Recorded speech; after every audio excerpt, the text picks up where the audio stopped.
ভিন রাজ্যে পাঠানো নিষেধ, এই রাজ্যের আলু। অকাল বৃষ্টির কারণে জমিতেই কোটি কোটি টাকার ফসল, দুশ্চিন্তার মুখে আলু চাষিরা। বৃহস্পতিবার সকালে জলপাইগুড়ি জেলা শহর থেকে সমান দূরের গোড়াল বাড়ি অঞ্চলের গ্রাম খোপড়া ডাঙ্গির ঘটনা। এই সুশীল রায়, তার বয়স 55, জমিতে পড়ে থাকা লক্ষ লক্ষ টাকার আলু পরিণতির কথা ভেবেই অসুস্থ হয়ে পড়েন। শারীরিক অবস্থার অবনতি হওয়ায় রিক্সা করে জলপাইগুড়ির একটি বেসরকারি হাসপাতালে নিয়ে আসলে কর্তব্যরত চিকিৎসকরা উন্নত চিকিৎসার জন্য উত্তরবঙ্গ মেডিকেল কলেজে নিয়ে যাওয়ার পরামর্শ দেন।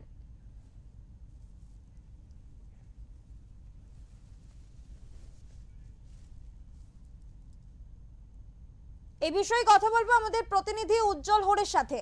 তোমার কাছ থেকে জানতে চাইবো যে আলু চাষিরা রীতিমতো চিন্তায় দুশ্চিন্তায় রয়েছেন এবং একজন অসুস্থ হয়ে পড়েছেন, তার শারীরিক অবস্থা এখন কিরকম রয়েছে?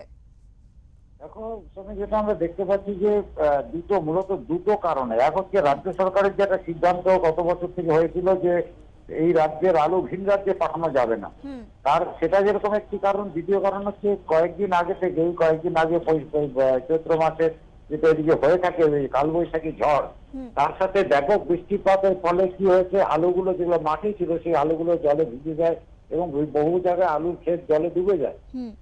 তার থেকে পরিত্রাণ পাওয়ার জন্য আলুর চাষিরা কি করে, দ্রুত মাঠ থেকে আলুগুলো তুলে আনে, কিন্তু সেই আলু কিনবে কে, আলু বিক্রি করবে কোথায়, এই একটা অনিশ্চয়তা যেরকম তাদেরকে কুড়ে কুড়ে খাচ্ছে। পাশাপাশি খুব সীমিত সংখ্যক হিমঘর থাকায় যে আলু সম্পূর্ণ আলুটাকে হিমঘরে স্থানান্তরিত করা যাবে সেটাও তারা পারছেন।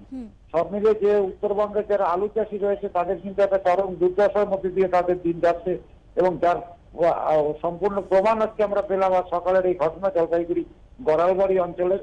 এবং সর্বশেষ যে খবরে পাওয়া যাচ্ছে আইসিইউতে রাখা হয়েছে সেই আলু চাষিকে, তার অবস্থা সংকটজনক এবং হৃদরোগে আক্রান্ত হয়ে তার এই অবস্থা শারীরিক অবস্থা হয়েছে বলে চিকিৎসা সূত্রে আমরা জানতে পারছি, পারিবারিক সূত্রে আমাদের জানানো হয়েছে।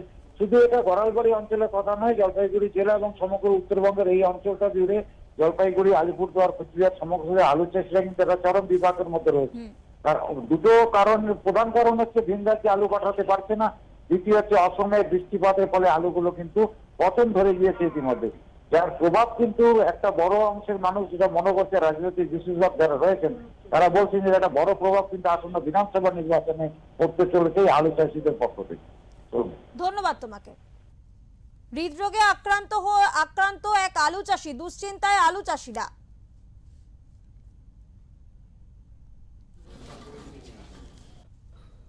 স্ট্রোক করছে। এই যে আলু চাষি, আলুর দাম নাই, ওই টেনশনে। ওহো, কিরকম বয়স হবে ওনার? 50-51 বছর বয়স হবে। এখন কোথায় নিয়ে আসছিল প্রথমে? এইখানে মেরিনাতে নিয়ে আসছি। এখন কি বললো? এখন শিলিগুড়ি রেফার করলো। ওনার কি অনেক আলু লাগানো আছে? হ্যাঁ। সেই আলুগুলো কি দাম পাচ্ছে না? দাম কোথায়, দামের জন্যই তো এরকম, তার মধ্যে ওয়েদারটা খারাপ।